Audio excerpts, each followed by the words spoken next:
여러분은 잠시 멈춰서서 자신과 함께 있을 때 평안과 기쁨을 찾는 사람들의 독특한 장점과 자질에 대해 생각해 본 적이 있는가? 성경은 예수가 기도하러 물러가고 모세가 시내산에서 홀로 하나님을 만났으며 엘리야가 고독 중에 부드러운 속삭임으로 하나님을 발견하는 등 고독 속에서 번성했던 사람들에 대한 이야기로 가득 차 있습니다. 고독은 외로움에 관한 것이 아닙니다. 그것은 명확성, 힘, 그리고 하나님과의 연결을 찾는 것에 관한 것입니다. 오늘 우리는 고독을 좋아하는 개인을 정의하는 9가지 훌륭한 자질에 대해 알아보자. 이러한 특성은 우리에게 성찰, 독립성, 창의성, 하나님과 다른 사람들과의 깊은 연결의 가치를 가르쳐주는 영감의 원천입니다. 뛰어들자. 1번, 고급 자기인식. 진정한 힘은 하나님 안에서 자신이 누구인지 알고 흔들리지 않는 확신을 가지고 살 때 시작됩니다. 자기인식은 단순히 자신의 생각이나 행동을 이해하는 것이 아니라 영혼의 닻을 아는 것입니다. 시편 46편 10절은 너희는 가만히 있어 내가 하나님인 줄 알라 고 말씀합니다. 고요함 속에서 우리는 그분이 누구인지를 발견하는 것이 아니라 그분 안에서 우리가 누구인지를 발견합니다. 당신이 성찰하는 시간을 가질 때, 그리고 하나님과 홀로 있을 때, 당신은 세상이 당신을 정의하는 대로가 아니라 하나님께서 당신을 설계하신 대로 당신 자신을 명확하게 보기 시작한다. 우주의 창조주께서는 당신의 머리털 하나하나와 심장 박동 하나하나를 알고 계십니다. 그분은 의도를 가지고 당신을 만드셨습니다. 당신이 고독 속에서 시간을 보낼 때 당신은 하나님이 보시는 것을 볼 수 있는 공간을 스스로에게 내어준다. 여러분은 자신의 강점을 인식하고 약점을 받아들이며 여러분의 삶을 향한 그분의 목적 안에서 평안을 찾게 됩니다. 우리 중 많은 사람들이 외적인 인정을 받기 위해 일생을 보내지만 자기 인식은 우리의 가치가 오직 하나님으로부터 온다는 것을 상기시켜 줍니다. 조용한 순간에 우리는 그분의 확언을 듣습니다. 너는 사랑받고 있어. 당신은 충분합니다. 당신은 선택되었습니다. 하나님의 눈을 통해 자신을 더 많이 알수록 더 자신감이 생기는데 이는 오만이 아니라 확신입니다. 당신이 그분의 뜻에 따라 발걸음을 옮기고 있으며 그분이 당신을 부르신 독특하고 놀라운 피조물로 살고 있다는 확신. 2번, 확고한 독립성. 진정한 독립은 홀로 서 있는 것이 아닙니다. 그것은 하나님께서 주시는 힘 안에 굳건히 서는 것입니다. 빌립보서 4장 13절은 내게 능력 주시는 자 안에서 이 모든 것을 내가 할 수 있느니라 는 말씀을 상기시켜 줍니다. 이 구절은 다른 사람들에 대한 독립이 아니라 두려움, 의심, 그리고 우리를 가로막는 모든 것에 대한 독립의 선언입니다. 우리가 하나님께 의지할 때 우리는 자신감과 용기를 가지고 인생의 도전에 맞설 수 있는 힘을 발견하게 됩니다. 독립은 모든 것을 혼자서 하는 것을 의미하지 않습니다. 그것은 하나님께서 모든 발걸음을 당신과 함께 걸으시기 때문에 당신이 결코 진정으로 혼자가 아니라는 것을 아는 것을 의미합니다. 고독을 받아들이는 사람들은 종종 이 사실을 누구보다 잘 이해한다. 그들은 하나님의 지혜와 공급하심을 신뢰하고 그분의 인도하심에 깊이 의존하여 문제를 해결하고 결정을 내리는 법을 배웠습니다. 당신이 믿음으로 한 걸음 내디딜 때마다 하나님은 나의 기초이시니 나는 흔들리지 않을 것이다 라고 선언하는 것이라고 생각해 보십시오. 하나님의 힘 위에 세워진 독립은 인간의 인정이나 환경에 묶여 있지 않기 때문에 흔들리지 않습니다. 때때로 우리는 외로움 때문에 독립하는 것이 두렵다. 그러나 당신의 독립이 하나님께 뿌리를 내릴 때 그것은 성장, 회복력, 그리고 그분의 계획에 대한 더 깊은 신뢰를 위한 기회가 됩니다. 이 진리가 당신 안에 스며들게 하십시오. 당신은 하나님께서 이미 당신보다 앞서 가셨기 때문에 인생의 굴곡을 다룰 준비가 되어 있습니다. 그분의 힘이 여러분의 힘이라는 것을 알고 확신을 가지고 앞으로 나아가십시오. 3번, 창조적 정신. 창의성은 영혼의 언어이며 우리를 그분의 형상대로 만드신 창조주의 메아리입니다. 성경의 첫 구절에서 우리는 하나님이 창조적이심을 볼 수 있습니다. 태초에 하나님이 천지를 창조하시니라. 창세기 1:1. 그의 창의성은 우주를 빚고 아름다움으로 채우고 목적을 불어넣었습니다. 그리고 여기에 놀라운 부분이 있습니다.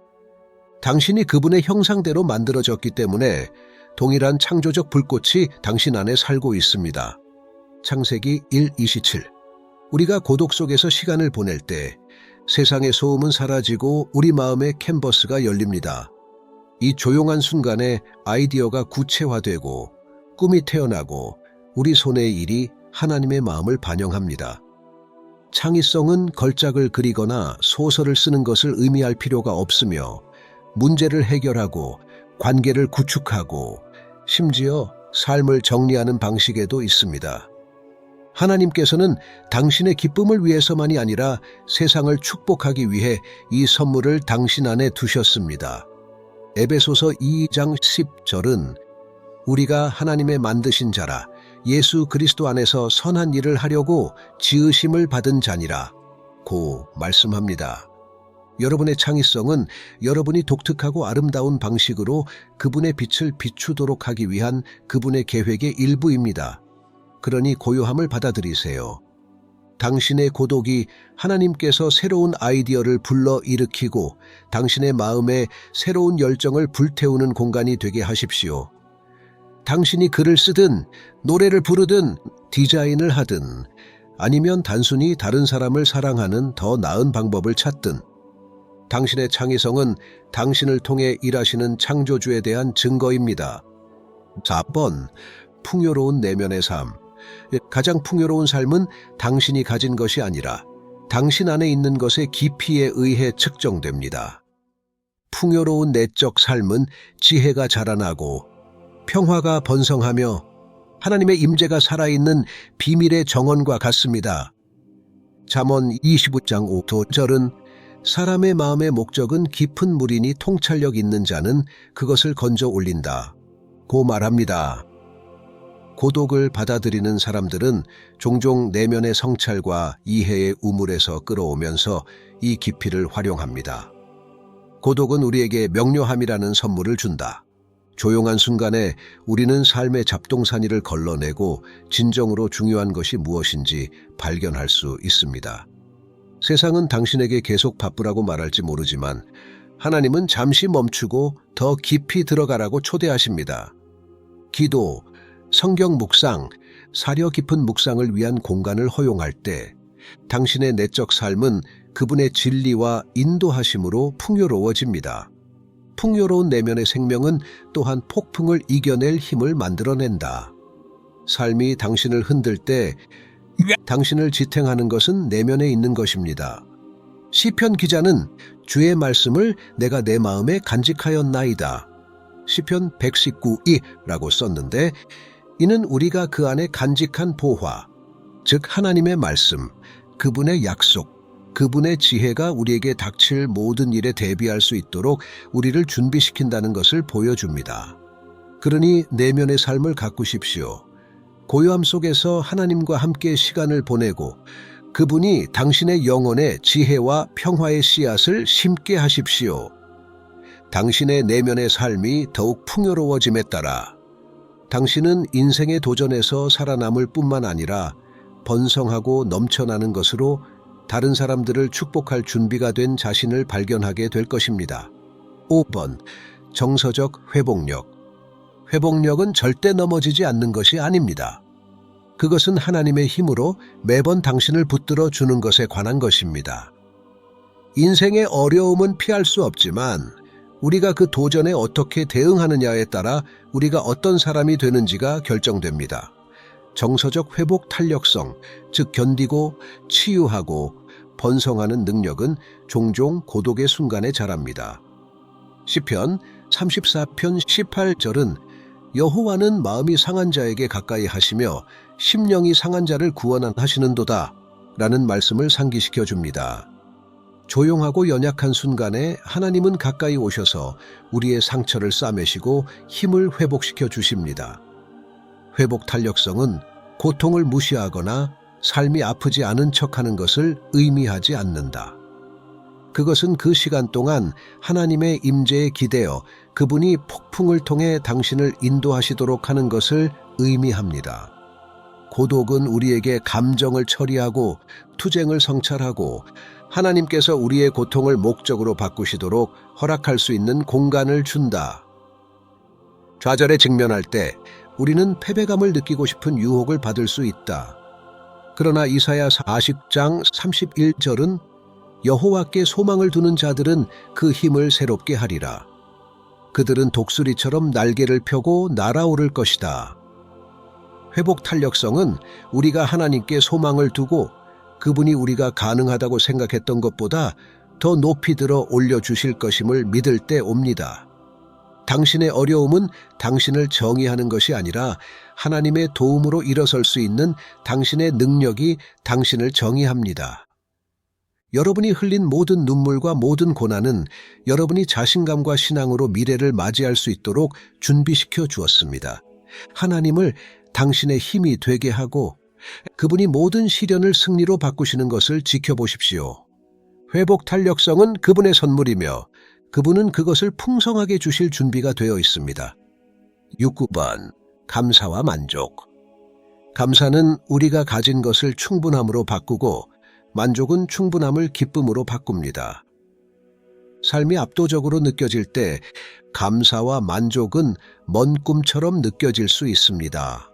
그러나 고독을 받아들이는 사람들은 종종 일출, 친절한 말 한마디, 조용한 순간의 평화와 같은 단순한 것들의 아름다움을 발견합니다.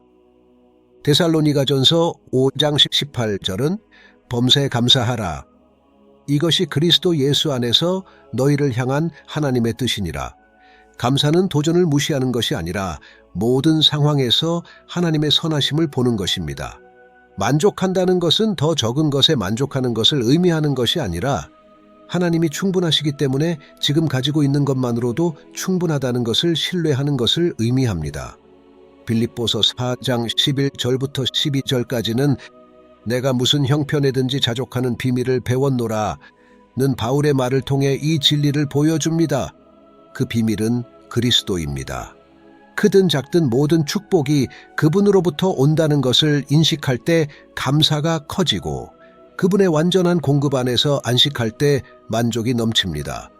고독의 시간을 가질 때 당신은 하나님께서 당신의 삶에 이미 놓으신 선물들을 묵상할 수 있다. 바로 그 순간에 감사가 뿌리를 내리고 기쁨이 자라나기 시작합니다.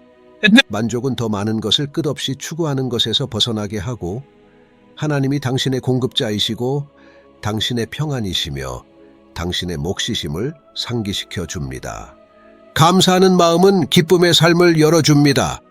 여러분 주변의 축복을 보겠다고 선택하고 만족감이 여러분의 영혼을 흔들리지 않는 기쁨으로 가득 채우게 하십시오. 7번 공감과 연민. 동정심은 단순히 누군가에 대한 감정이 아닙니다. 사랑으로 그들의 이야기 속으로 들어가는 것이죠. 공감은 사람이 가질 수 있는 가장 아름다운 특성 중 하나이며 고독은 그것을 심화시키는 독특한 방법을 가지고 있습니다. 자신의 여정, 즉 고난, 기쁨, 은혜의 순간을 되돌아보는 시간을 보낼 때 여러분은 이해의 렌즈를 통해 세상을 보기 시작합니다. 골로사에서 3장 12절은 우리에게 긍휼과 자비와 겸손과 온유와 오래 참음으로 옷 입으라 고 말합니다. 이러한 덕목은 하나님께서 우리 마음을 부드럽게 하시도록 허락하는 조용한 순간에 길러집니다. 고독은 우리를 향한 하느님의 자비를 묵상할 수 있는 공간을 제공한다. 그분이 셀 수 없이 많은 방법으로 우리를 인도해 주셨던 것을 기억할 때 우리의 마음은 자연스럽게 다른 사람들의 고통과 필요사항에 대해 열리게 됩니다. 공감은 우리가 무조건적으로 사랑받았고 우리 주변 사람들에게도 같은 사랑을 베풀도록 부름받았다는 깨달음에서 비롯된다. 예수께서는 이것을 완벽하게 모범으로 보이셨습니다. 예수님은 아버지와 단둘이 계시기 위해 자주 물러나셨지만 항상 무리에 대한 긍휼히 여기셨습니다. 마 936. 고독의 시간은 그분이 강력하고 의미 있는 방법으로 사랑을 쏟아 부을 수 있도록 준비시켜 주셨습니다. 시간을 내어 영혼을 보살필 때 우리는 다른 사람들의 마음을 보고 돌볼 준비를 더 잘 갖추게 됩니다. 하나님께서 당신의 홀로 있는 시간을 사용하셔서 당신을 그분의 사랑으로 채우게 하시고 그리하여 당신이 세상에 대한 공감과 긍휼의 그릇이 될 수 있게 하십시오. 다른 사람의 이야기 속으로 들어갈 때 여러분은 그리스도의 마음을 반영하게 됩니다. 8번. 경계에 대한 강한 감각. 경계는 사람들을 막기 위한 벽이 아닙니다. 그들은 여러분의 평화와 목적을 보호하는 다리입니다. 강한 경계의식을 가지고 산다는 것은 사람들을 차단하는 것이 아니라 하나님께서 당신을 부르셔서 살도록 부르신 삶을 존중하는 것이다.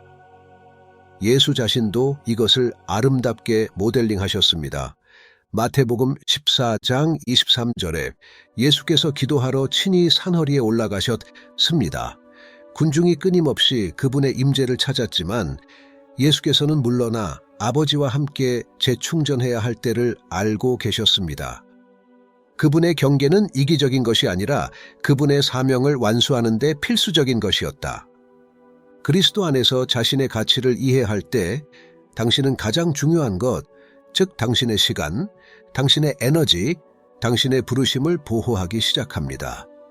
주의를 산만하게 하는 것이나 건강에 해로운 요구에 대해 아니요 라고 말하는 것은 나약함이 아닙니다. 그것은 지혜입니다. 에베소서 5장 15절부터 16절은 그러므로 너희가 어떻게 살든지 심히 조심하라. 지혜롭지 못한 것 같이 하지 말고 오직 지혜 있는 것 같이 하고 모든 기회를 유익히 활용하라. 고 말씀합니다. 경계는 여러분이 삶을 향한 하나님의 목적과 일치하는 방식으로 시간을 투자할 수 있게 해줍니다. 고독은 경계가 필요한 곳을 인식하는 데 도움이 된다. 그것은 무엇이 당신을 지치게 하고 무엇이 당신을 채우는지에 대한 명확성을 제공합니다. 또한 평안, 성장, 기쁨을 가져다주는 것의 우선순위를 정하는 능력을 강화해 줍니다. 경계는 사랑의 결핍이 아니라 자신과 타인, 그리고 당신의 길을 설계하신 하나님에 대한 사랑의 표현이다.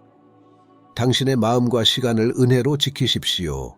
그러면 당신은 균형과 목적의 삶을 살 수 있는 자유를 찾게 될 것입니다. 9번. 관계에 대한 고양된 감사. 고독은 당신의 관계를 약화시키는 것이 아니라 당신이 그들을 더욱 소중히 여기게 만든다. 고독을 소중히 여기는 사람들이 반사회적이거나 단절되어 있다는 것은 흔한 오해이다. 사실 고독은 종종 의미 있는 관계에 대한 우리의 인식을 깊게 해준다. 혼자 시간을 보낼 때 우리는 우리에게 가장 소중한 사람들과 그들을 더 잘 사랑할 수 있는 방법에 대해 생각할 수 있는 공간을 갖게 된다. 전도서 4장 9절에서 10절은 두 사람이 한 사람보다 나으니 이는 그들이 수고한 대가가 좋음이라.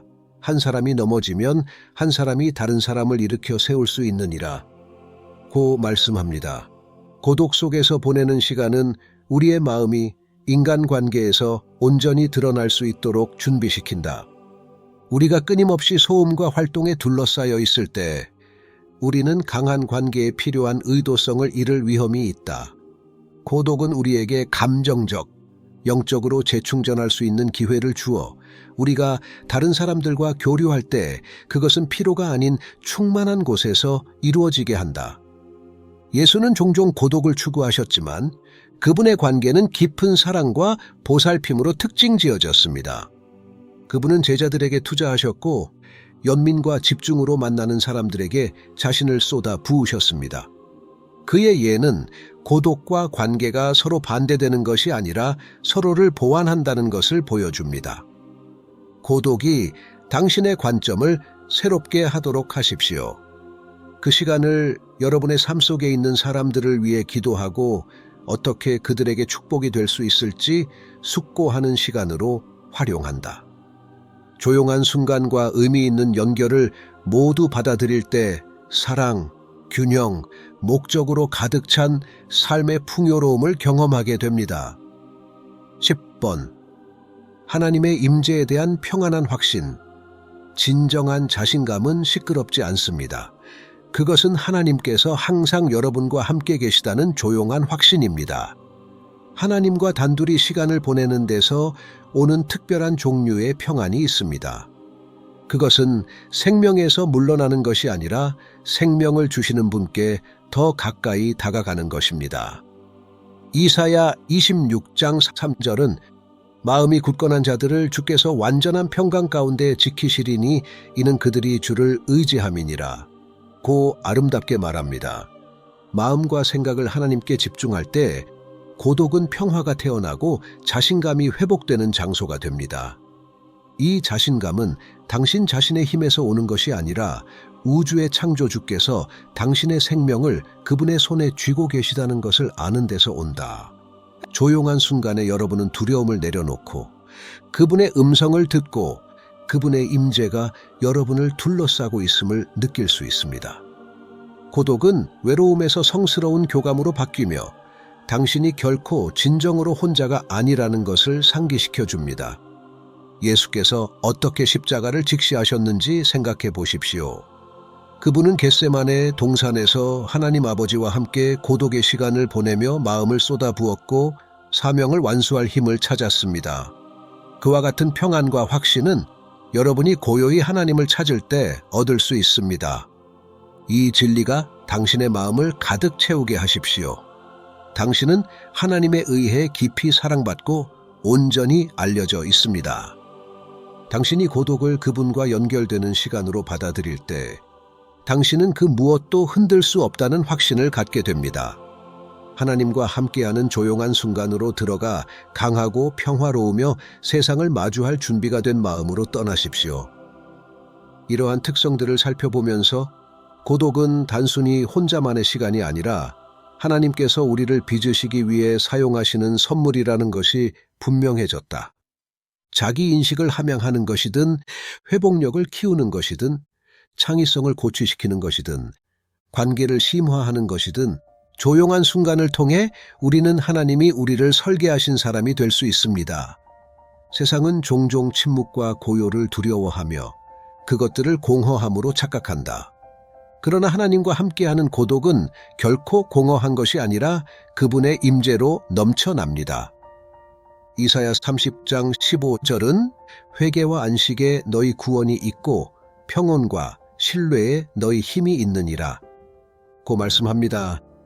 우리가 고독을 받아들일 때 우리는 그분을 신뢰하는 데서 오는 힘과 평안과 목적을 찾게 됩니다.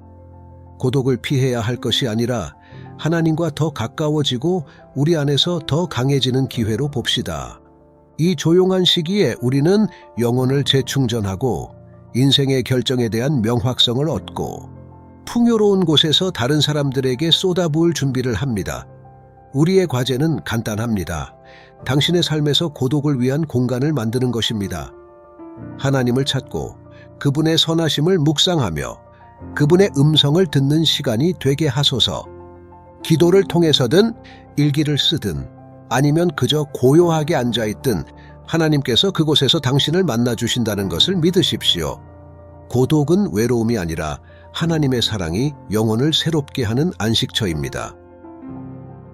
이 조용한 순간들이 여러분이 목적과 평안과 기쁨의 삶을 살도록 준비시켜 줄 것임을 알고 자신감을 가지고 나아가십시오. 시청해 주셔서 정말 감사합니다.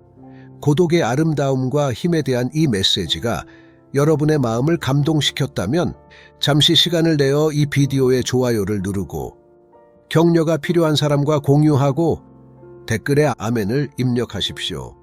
여러분의 간단한 행동은 하나님께서 어떻게 조용한 순간을 사용하셔서 삶을 변화시키시는지 듣고 싶어 하는 더 많은 사람들에게 이 메시지를 전하는 데 도움이 됩니다. 우리는 함께 다른 사람들이 고독을 외로움이 아니라 그분과 더 가까워지고 스스로 더 강해지는 시간으로 받아들이는 선물로 받아들이도록 영감을 줄 수 있습니다. 여러분이 평안과 목적, 그리고 그분의 임재에 대한 더 깊은 연결을 가지고 앞으로 나아갈 때 하나님께서 여러분을 풍성하게 축복하시기를 빕니다. 그분의 사랑과 빛을 계속 나눕시다.